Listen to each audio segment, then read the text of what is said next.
We're so glad you've joined us on the ERLC podcast to explore how the Bible addresses important cultural issues pertaining to life, religious liberty, marriage and family, and human dignity, and how we can walk in wisdom for God's glory and for the flourishing of our neighbors. If you're enjoying this podcast and find it helpful, please leave a review wherever you listen. This will help more people find and benefit from what we're learning together. We are grateful for the time you take to join us for these conversations.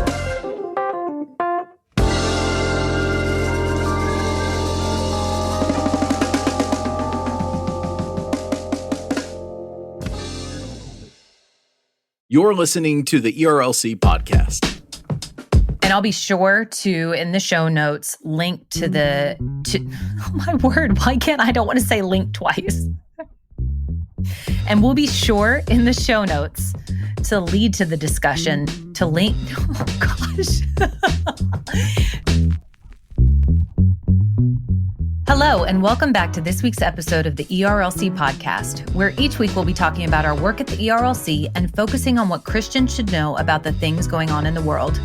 I'm Lindsay Nicolay, and with me this week with major world events going on is Brent Leatherwood. That's right, Lindsay. And for the second week in a row, we kind of have to change up the typical format of how we like to do our podcast by leading off with some, witty banter and then going right into the things that the ERLC is covering.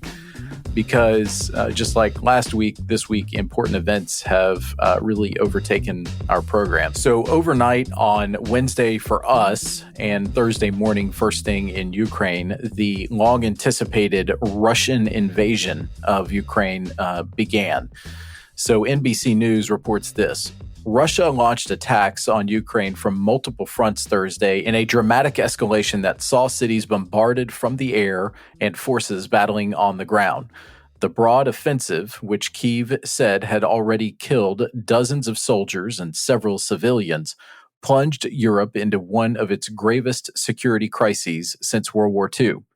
The first blasts rang out just minutes after Russian President Vladimir Putin gave a televised speech Wednesday evening, saying that he was authorizing military action. He warned other countries that if they tried to intervene, they would face a Russian response, quote, so severe that no foreign nations have ever experienced it before. So we have talked about this possibility and the Russian buildup here on the ERLC podcast for several weeks now, and it is now here. And it is just as concerning and horrifying as we all imagined it would be. Brent, it's hard for, I guess, people like me who have not grown up, under the Cold War and have not grown up in a time of intense war. I mean, I know there was the war in Iraq, and that is just horrible and devastating. But I've seen a lot of people online say that this generation cannot grasp what could happen as a result of this. And so I was hoping that maybe you could explain to me, listeners of my generation, what some of the consequences of this President Putin's invasion of Ukraine could be for the world and for us as Americans. Right. Well, so just to give a sense of how broad this attack is, the Ukrainian President Zelensky, he said this in a speech: "We are being attacked from the south, the north, the east, and from the air. We are giving away weapons, and we will continue doing so to anyone who will ask for it in order to protect our sovereignty. Our future depends on each and every citizen." So what he is telling us there is that essentially he is calling upon every Ukrainian who is willing and able to fight to now come out in support of the effort to defend Ukraine against Russia, which you're right. We haven't seen this type of broad military action in ages, where one country is seemingly bent on completely overtaking a sovereign neighbor. There have been a number of incursions that have happened over the last 30 odd years or so since the end of the Cold War. Foreign Affairs magazine has a rundown I was reading through yesterday that actually talks about that. Like, for Americans, we tend to think in terms of broad, large-scale war efforts akin to what we saw in World War II. But there have been these smaller incursions that have taken place, and generally those involve islands or small bits of territory, or even something that the largest most recently was the Russian annexation of Crimea, which is a part of Ukraine, and they did that in 2014. We haven't seen something like this in quite some time. And I think, it's very clear that what Russia is anticipating doing is likely capturing President Zelensky of Ukraine and installing a pro-Russian government in Kyiv.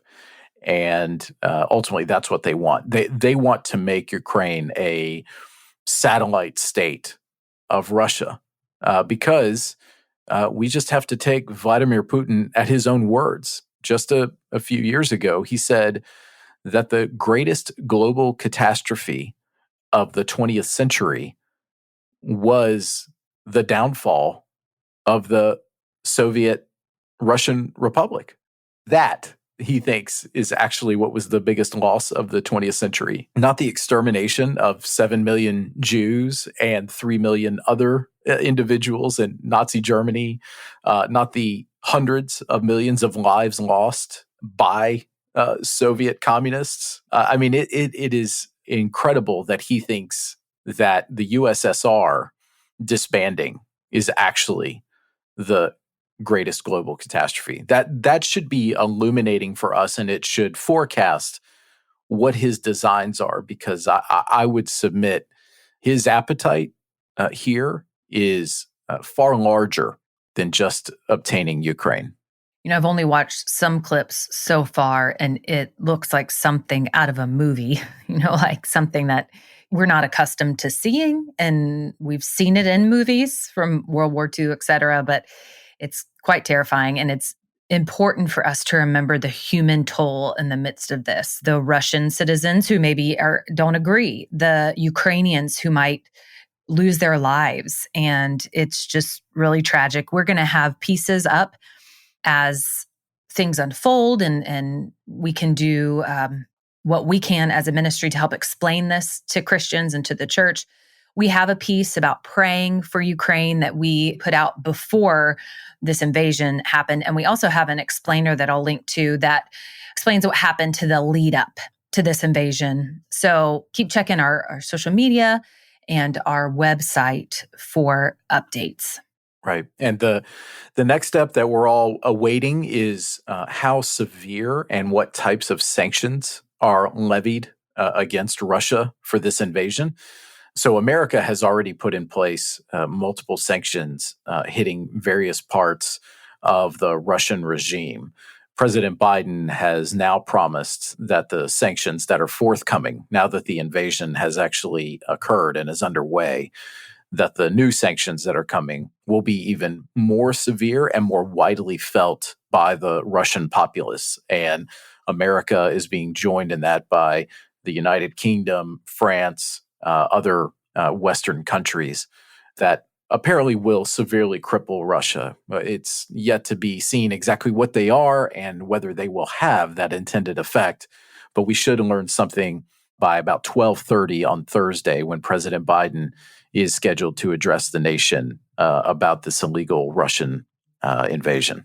Which my heart goes out to the Russian people in the midst of that, because of the way that they will suffer, because of their basically dictator, Putin, who just only has a mind for himself and not for the welfare of his citizens. So thank you for that helpful update. And like I said, we will continue to provide some articles in order to help you to understand how Christians should think about this. Brent, just to add a little levity to this situation, there's no levity to the situation, but there's just been so much heavy and hard news lately. And, I was thinking, there was the whole Y2K craze, when we entered 2000 and people were just preparing for the world to end. I feel like instead of Y2K, we should have prepared for Y2MM11, which I had to look that up what the Roman numerals were for 22. But Y2MM11 is proving to be much more distressing than Y2K, if I do say so myself. Well, yeah, and I remember the memes at the top of the year when it first began, reminding everybody that 2022 can also be spelled 2020 TOO, right? As if we're going to live through another nightmarish year. And unfortunately, it does seem like we are getting that. I would think, not to swing it necessarily back more serious and not even necessarily more biblical, although I think it's true. This is yet another reminder that human depravity is real, and it has real costs in terms of lives and real consequences. And it is just so lamentable that Genesis 3 ever occurred. Mm-hmm. Yep. Well, and wars and rumors of wars, as the Lord has told us, will continue to worsen until he comes back to make all things new. And I pray that he would hasten that day. So before we move into some more culture content, what we want to do is address what the ERLC has been talking about. And in addition to pieces that we put up in the past about Ukraine, I wanted to highlight a few other things. One of those is actually an event, not necessarily a article type resource. And this was a Pursuing Unity event that Brent, you hosted on Wednesday, and Baptist Press has covered. And it was titled Pursuing Unity, a discussion of racial reconciliation efforts and the SBC. And this featured Ed Litton, the current president of the Southern Baptist Convention, John Kelly, a Chicago pastor, Fred Luter, former president of the SBC, and Missy Branch, who is in leadership at Southeastern Baptist Theological Seminary. And Brent, I want you to tell us more about it, what stood out to you. But what stood out to me is this quote that Baptist Press highlighted from Pastor John Kelly. And it really resonated with me. And it said, there's a couple I'll read to you, but it says, it doesn't matter how many books you read, how many conferences you go to, none of that will do better than dinner table ministry. The biggest challenge we have is when we talk about racial reconciliation, we want the fruit of reconciliation without the relationships. He says, until our dinner tables become diversified, you can't hire this away. You can't appoint this away. Until we eat bread together and fellowship together, we won't make any progress. And that's so true. And what that is indicative of not, like he says, hire this away, appoint this away, just like a legal change, but it's indicative of a heart change, a heart that really wants to live in this way and love our brothers and sisters who are not exactly like us. Man, that truth from Pastor John Kelly is just so good, and it is convicting in many ways that we do want the fruit of reconciliation without the relationships. And I'm thankful that there are pastors and leaders out there just like John who are pursuing relationships, because he knows that that's how we're going to bridge some of these gaps that are out there. So if take a step back from that, we arranged this online event to feature some very specific voices, or I guess I should say voices that represent just kind of various parts of our convention. So we wanted, obviously, an officer of the convention, Dr. Ed Litton. He's the SBC president. He has a heart for pursuing racial unity. So, of course, it would make sense that he be there. We wanted someone who's a veteran of the pulpit, who can speak with some real wisdom from just having done this for so long. And so, of course, former SBC president, Pastor Fred Luter, was a natural person to extend an invitation to. I mean, his SBC presidency was history-making as the first Black SBC president back in 2012. So, of course, he's there. We wanted someone who could fulfill a role of speaking from our entities and also a female perspective. And my goodness, did Missy Branch provide that. She is stellar. And just the pearls of wisdom that she dropped were incredible. And she brought so much to this conversation. Then, of course, John Kelly. He is a NAM church planner. And he is out there leading in the direction where our convention is going. It's going beyond our traditional footprint of being mostly in southern states and doing incredible kingdom work in what I would imagine is a fairly challenging environment in Chicago. As a matter of fact, I don't even have to imagine it. John himself has said that pastoring in that kind of environment, planting a church in that environment, you are tilling some real rough ground at times. And so I think this collection of leaders from around the SBC at various levels of the convention, doing ministry in completely different contexts, they all added such richness to a conversation that admittedly is difficult, but it is one that the Bible calls us to. And this was probably the event that I am just so thrilled that we have done over the last few years, and was thrilled to be a part of it, even if it was just essentially moderating the conversation and being able to listen to what these leaders could provide. And we'll be sure to link to the discussion on YouTube. If listeners only knew how many times it took me to get that particular sentence out. We're so grateful for those individuals, for the time that they have taken to talk with us, to educate us, to encourage us. We're thankful for their ministry. We're thankful for the ministry of all the people who haven't necessarily been hosted in a discussion on YouTube, but who are just working behind the scenes silently because they have a heart for racial unity. And, along those lines, I want to highlight two other articles for you that we had on our site this week. The first is by Jason Thacker, and it's titled, Why Christians Must Pursue Biblically Defined Justice, Christian Social Ethics, the Gospel, and the Imago Dei. And these are the two main points that he makes. And it really lines up with our event, that there really is no choice for a Christian to pursue racial unity.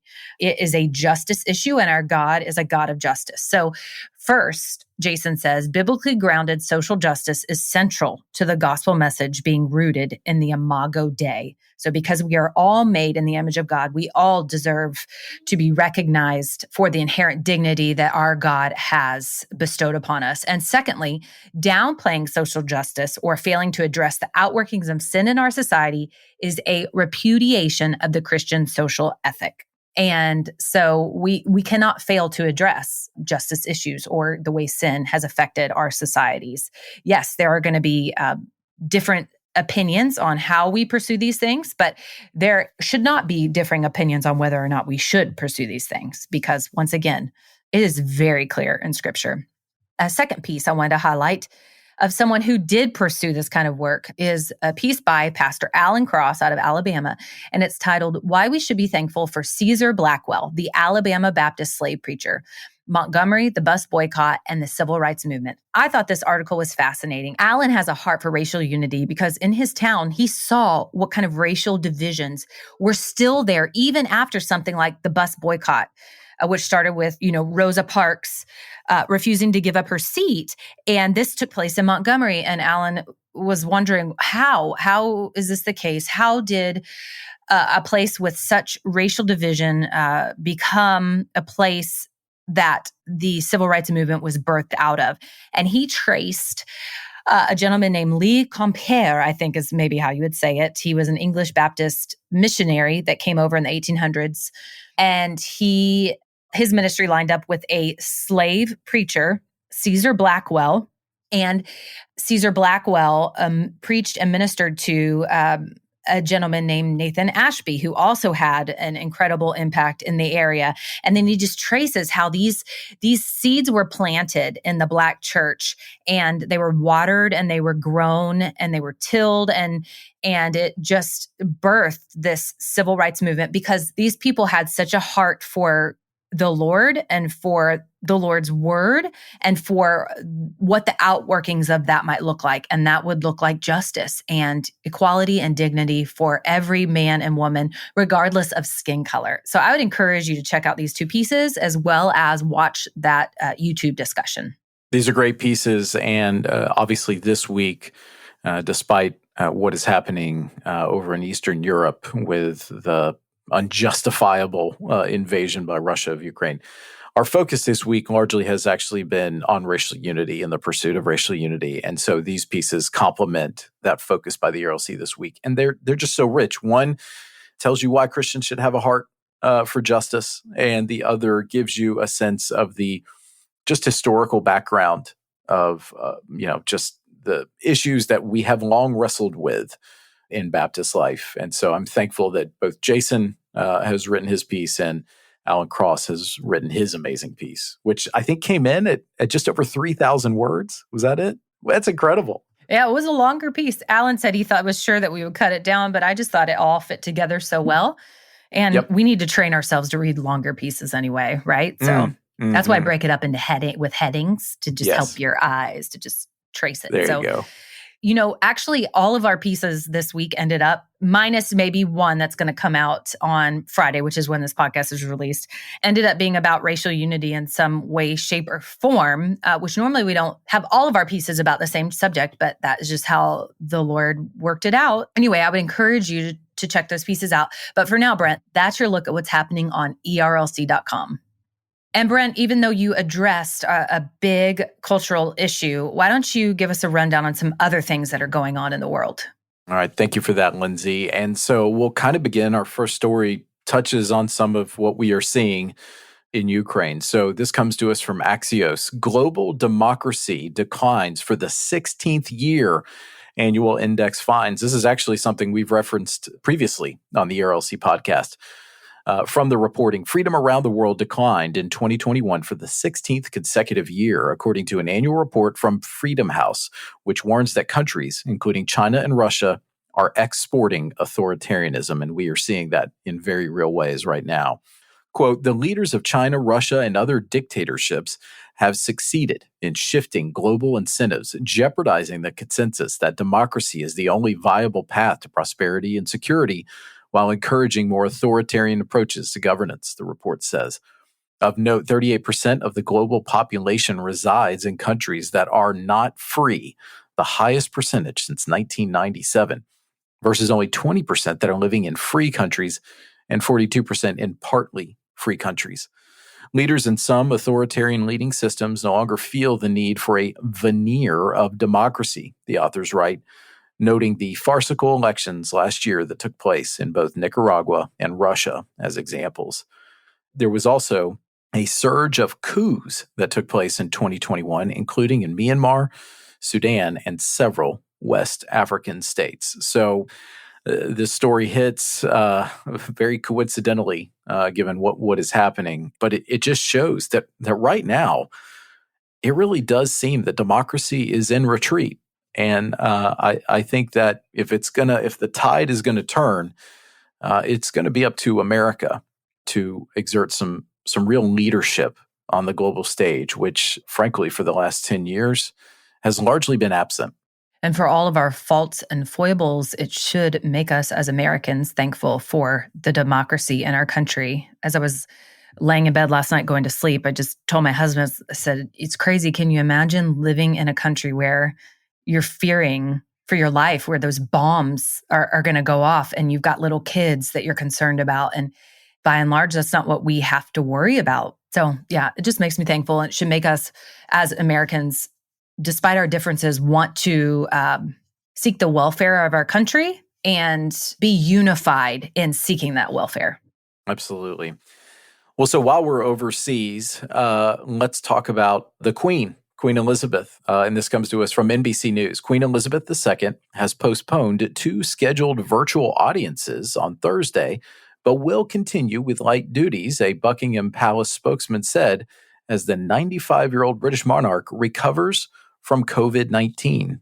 Many folks may realize that just a few days ago, she tested positive for COVID-19. The Queen, who has been fully vaccinated against coronavirus, tested positive for the disease on Sunday when she was said to be suffering from mild cold-like symptoms. Buckingham Palace has said it will not give a running commentary on the condition of Elizabeth, who celebrated her 70th anniversary of becoming queen this month. It did say, quote, Her Majesty is continuing with light duties, a palace spokesman said, adding there were no other engagements planned for this week. So Obviously, we hope that the Queen gets through this recovery phase quickly. It sounds like her symptoms are mild, and we are thankful for that. Don't you think at 95 years old, all of your duties would be light? Can you? Yeah, I would think so, but she is not amazing. She's not the normal 95-year-old. No, she's got some kind of genetics. It's pretty crazy. But we always like to hear that the Queen is on the mend. That's right. I just have such fond memories of London. My dad used to live in England, and we would visit, and so great, so great. Yes, well, you are a bit of a fan of the English. Well, just the culture, really. I don't want to be ruled by them, but I don't want to go back to that. But right, exactly. Okay, and for the last story this week, it's a bit of a follow-up to one that we've covered extensively in the past, and this comes to us from CBS News. The Ahmaud Arbery federal murder trial has concluded. On Tuesday, a jury made up of 8 white people, 3 black people, and 1 Hispanic person convicted the 3 men of violating Ahmaud Arbery's civil rights and targeting him because he was black. The 3 were also convicted of attempted kidnapping, and the McMichaels, who were a part of this, were found guilty of using a firearm during the commission of a crime. The 3 individuals, Travis McMichael, his father Gregory McMichael, and their neighbor William Bryan, were all convicted of felony murder and other charges in November during the state-level murder trial that took place. So this is the federal murder trial. And while ultimately this isn't the complete justice, it is justice being served by the courts in this case. And we should be thankful for that, because this was a heinous murder that took place in South Georgia. Just absolutely sickening. And you know what is tragic is that there is a time not too long ago in our history when this would just be commonplace and not prosecuted. So, I'm thankful for Ahmaud Arbery's family and friends that they can have some small measure of justice on this earth. Of course, we know, and our hope is in God's perfect justice in eternity.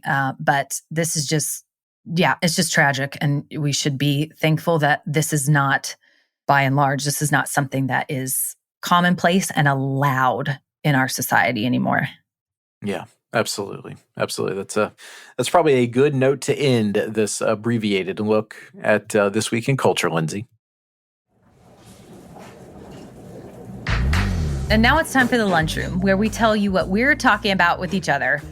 We're going to hopefully try to bring something a little light and a little fun to the Lunchroom this week, because it's been so tough. The news has been so hard and so heavy.